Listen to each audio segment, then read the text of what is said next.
একজনের নাম বাতিল হবে না, এবং বিশেষ করে মুসলিম কমিউনিটির একজনের নাম বাতিল। কিন্তু প্রকৃত এসআইআর হয়, সব থেকে বেশি নাম বাতিল হবে হিন্দু জনগোষ্ঠী। মমতা ব্যানার্জির ভোট বৈতরণী প্রেরণার একটি অস্ত্রের নাম হচ্ছে এসআইআর, যেটা গিফট পেয়েছে মমতা ব্যানার্জি। তাহলে ভুয়ো ভোটারের ভোট পেয়ে তো মমতা ব্যানার্জি নির্বাচিত, তাহলে মমতা ব্যানার্জি এমএলএ কি করে থাকে? ভুয়ো ভোটারের ভোট পেয়ে নির্বাচিত মমতা ব্যানার্জি ওরে বিধায়ক পদ খারিজ করো। আর এত স্বচ্ছ এসআইআর করলো নির্বাচন কমিশন, প্রশান্ত কিশোরের দু জায়গার নাম নেয়। পশ্চিমবঙ্গে বিধানসভা ভোটের আগে যাতে কোনোভাবেই দুর্নীতির প্রশ্নে ভোট না হয়, কোনোভাবেই মানুষ জীবন জীবিকার প্রশ্নে ভোট যাতে না দেয়, সেই জন্য কি করতে হবে? হাওয়া গরম করা ইস্যু। এর আগে এনআরসি সিএ পেয়েছে, এখন আবার এসআইআর ইস্যু। যে সম্প্রতি নির্বাচন কমিশন ঘোষণা করেছে এসআইআর, এবং গতকাল থেকে আমরা দেখতে পাচ্ছি পশ্চিমবঙ্গ সহ বিভিন্ন জায়গায় এসআইআর প্রস্তুতি তৈরি হয়ে গেছে। এই এসআইআরটা কতটা মানে ভয়ঙ্কর বা কতটা ভালো? এসআইআর হবে কি করে? এই রাজ্যে তো এসআইআর হওয়ার কথা না। মমতা ব্যানার্জি বলেছেন তো, তিনি জীবন্ত থাকা অবস্থায়, তিনি জ্যান্ত অবস্থায় এই এসআইআর করতে তিনি দেবেন না। মমতা ব্যানার্জি কি জ্যান্ত আছেন না নেই? মমতা ব্যানার্জি জ্যান্ত আছে কি নেই? তাহলে এসআইআর হচ্ছে কি করে? একদিকে তিনি বলছেন এসআইআর করতে দেবো না জ্যান্ত অবস্থায়, আর অপরদিকে সরকারি আধিকারিক সাপ্লাই করছেন। আমার একটা অফিসারকে আমি ছাড়বো না নির্বাচন, আমি লড়ে নেবো। লড়তে পারতেন তো, লড়েছেন? লড়েছেন? মিথ্যা কথা বলছে। আর এসআইআর করার ফলে যদি এসআইআর প্রকৃত এসআইআর হন, এই যে বিজেপির একটা পক্ষ, আরএসএস এর একটা পক্ষ ভয় দেখাচ্ছে এটা মুসলিমদেরই নাম বাদ যাবে, মানে আমি হিন্দু মুসলিম করতে চাই না, কিন্তু এটা বাস্তব মাটিতে দাঁড়িয়ে বলছি যে বাংলাদেশ থেকে আগত জনগোষ্ঠীর মূল সংখ্যা কি? মূল সংখ্যা হিন্দু জনগোষ্ঠী, খুব স্বল্প পরিমাণ বা প্রায় নেই বললেই চলে মুসলিম জনগোষ্ঠী। এই বিজেপি বেসিক্যালি এরা টপকাচ্ছে তো আমি জানি না, মানে এদের কি রাজনৈতিক বোধ বুদ্ধি থেকে এরা করছে।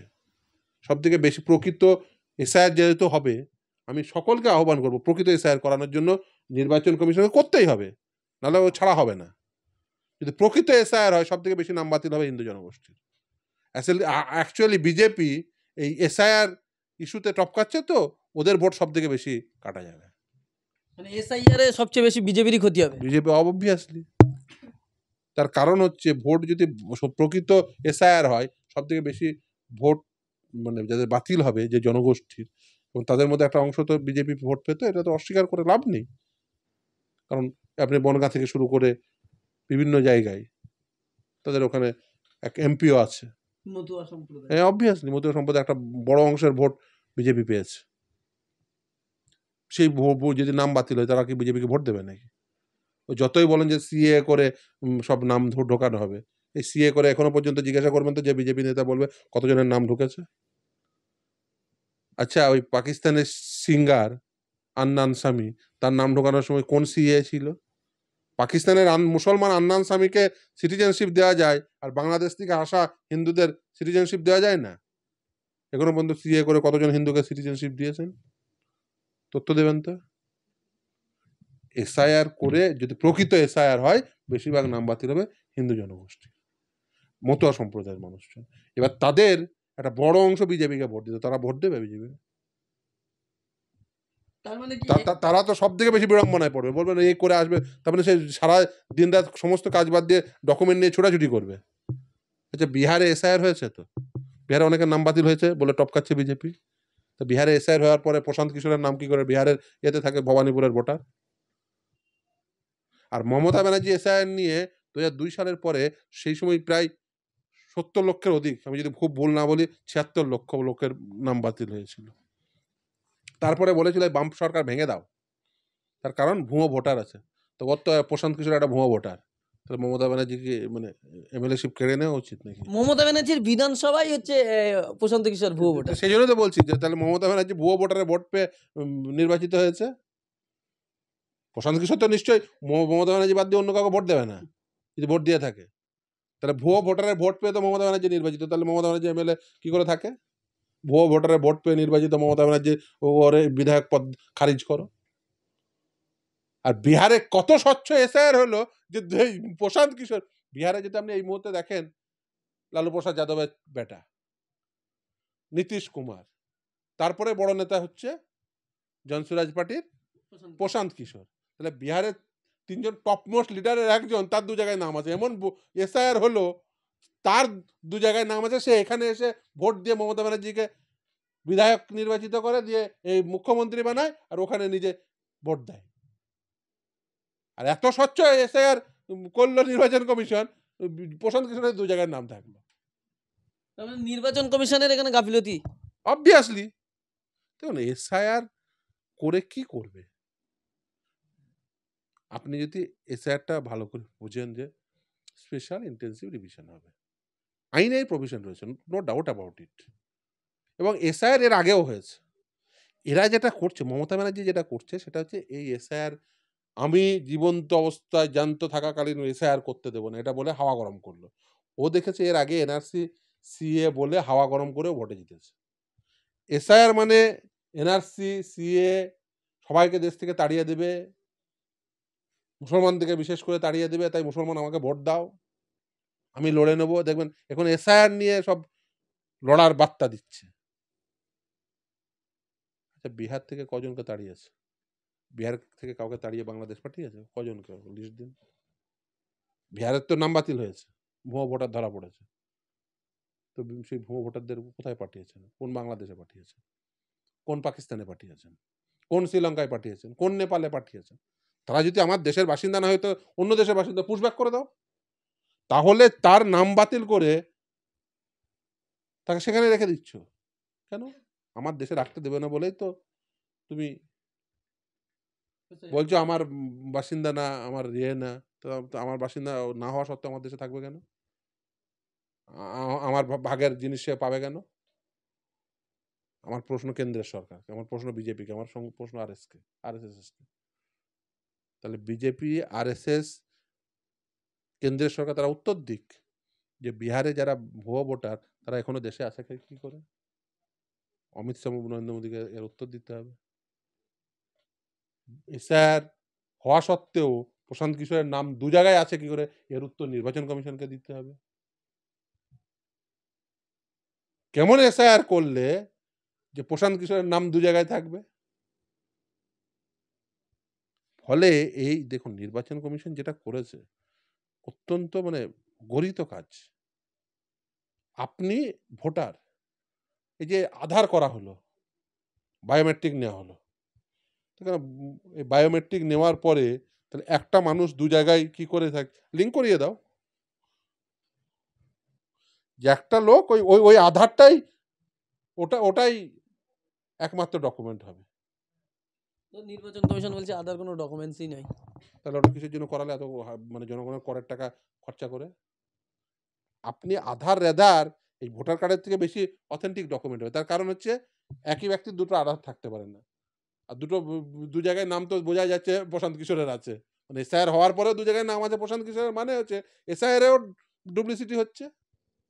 বরঞ্চ আধার মোস্ট অথেন্টিক ডকুমেন্ট, অন্তত এর থেকে তো বেশি। যে অন্ততপক্ষে দুটো আধার, এখনো পর্যন্ত শোনা যায়নি যে দুটো আধার আছে, আমি অন্ততপক্ষে শুনিনি। তার কারণ বায়োমেট্রিক হয়।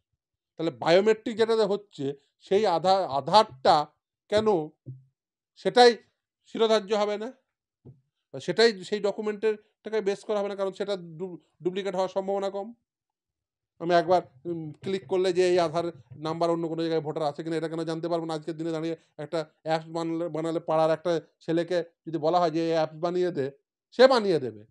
আর নির্বাচন কমিশন হাজার হাজার কোটি টাকা খরচা করে লোককে বোকা বানাচ্ছে।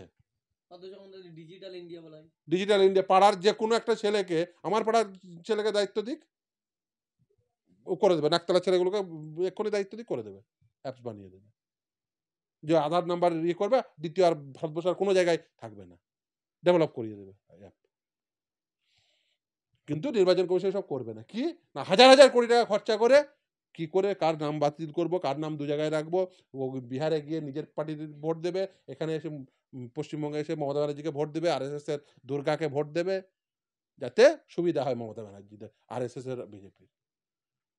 মানে এসআইআর এই প্রক্রিয়ায় পশ্চিমবঙ্গে তাহলে কি রীতিমতো তৃণমূলকে সহযোগিতা করতেই এটা করছে বিজেপি? সে তো প্রশান্ত কিশোরের নাম থাকার জন্য বোঝা যাচ্ছে। যে দেখুন, নির্বাচন কমিশন ডিক্লেয়ার করেছে, এটা নির্বাচন কমিশন। বিজেপি এখন গা বাঁচানোর জন্য বলবে যে না ওটা তো নির্বাচন কমিশন বলে। তত্ত্বগতভাবে ওটা ঠিক, তো লোকে সবাই বুঝতে পারছে যে নির্বাচন কমিশন তার অ্যাক্টিভিটি আর বিজেপির কথাবার্তা আর তারপরে মমতা ব্যানার্জির কথাবার্তা আসলে পশ্চিমবঙ্গে বিধানসভা ভোটের আগে যাতে কোনোভাবেই দুর্নীতির প্রশ্নে ভোট না হয়, কোনোভাবেই মানুষ জীবন জীবিকার প্রশ্নে ভোট যাতে না দেয়, সেই জন্য কি করতে হবে, হাওয়া গরম করা ইস্যু। এর আগে এনআরসি সিএ পেয়েছে, এখন আবার এসআইআর ইস্যু। মমতা ব্যানার্জিকে এই ইস্যুটাকে গিফট দেওয়া হয়েছে, উপহার দেওয়া হয়েছে, যে তুমি এসআইআর ইস্যু নাও, দিয়ে তুমি ভোট বৈতরণী পেরিয়ে যাও। মমতা ব্যানার্জির ভোট বৈতরণী পেরোনোর একটি অস্ত্রের নাম হচ্ছে এসআইআর, যেটা গিফট পেয়েছে মমতা ব্যানার্জি। একটা জিনিস আমরা যেটা দেখছি, বিভিন্ন রাজ্যে যারা পরিযায়ী শ্রমিক রয়েছে তারা এই বিষয়টা নিয়ে বেশ আতঙ্কিত যে আমরা কিভাবে এসআইআর এর নাম নথিভুক্ত করব। আমরা যারা বাড়িতে কাজ করছি, আমাদের তো বাড়ি ফিরতে আসতে 10,000 20,000 টাকা তাদের খরচ। ফলে তারা কিভাবে আসবে বা তারা এসে কি করবে, বা তারা ওখান থেকে করতে পারবে কিনা, তারা একটা আতঙ্কে রয়েছে। তাদের তাদের বিষয়ে কি বলবেন?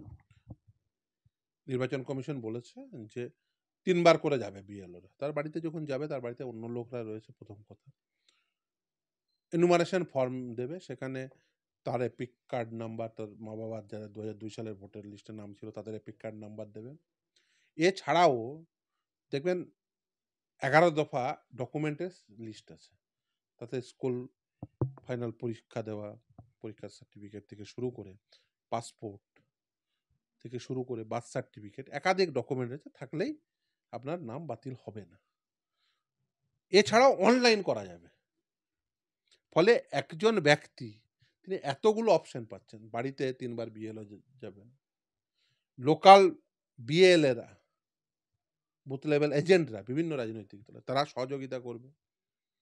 কোনোভাবেই কারোর নাম, আবার নাম বাতিল হওয়ার পরে বাতিলের তালিকা দিতে হবে, তাদের অপরচুনিটি দিতে হবে।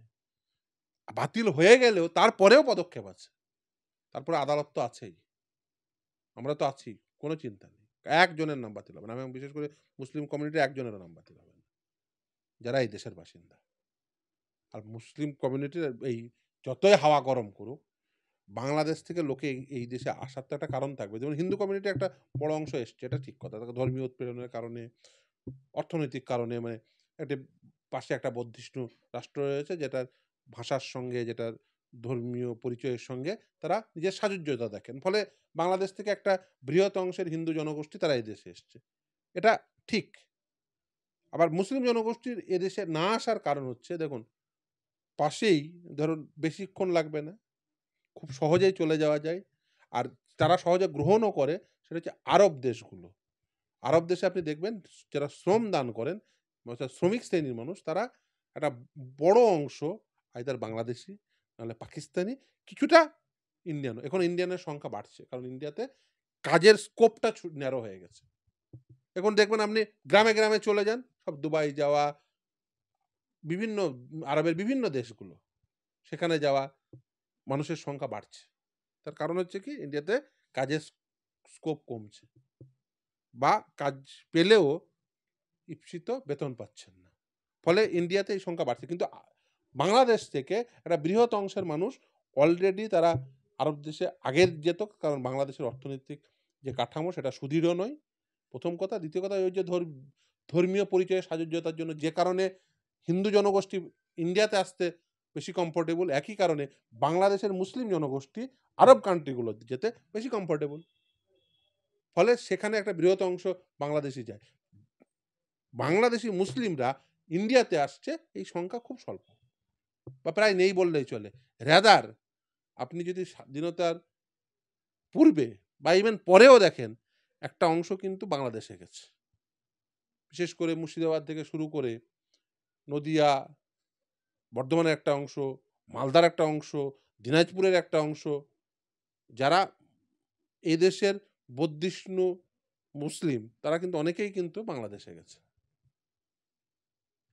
সংখ্যাটা যদি আপনি দুটো দেশেরই মানে সমীক্ষা চালান, তাহলে দেখবেন বাংলাদেশ থেকে আসা, মানে বাংলাদেশের টেরিটরির মধ্যে যারা বসবাস করতেন স্বাধীনতার পূর্বে, তাদের ওখান থেকে আসা মুসলিম জনগোষ্ঠীর থেকে এখান থেকে যাওয়া মুসলিম জনগোষ্ঠীর সংখ্যা বেশি।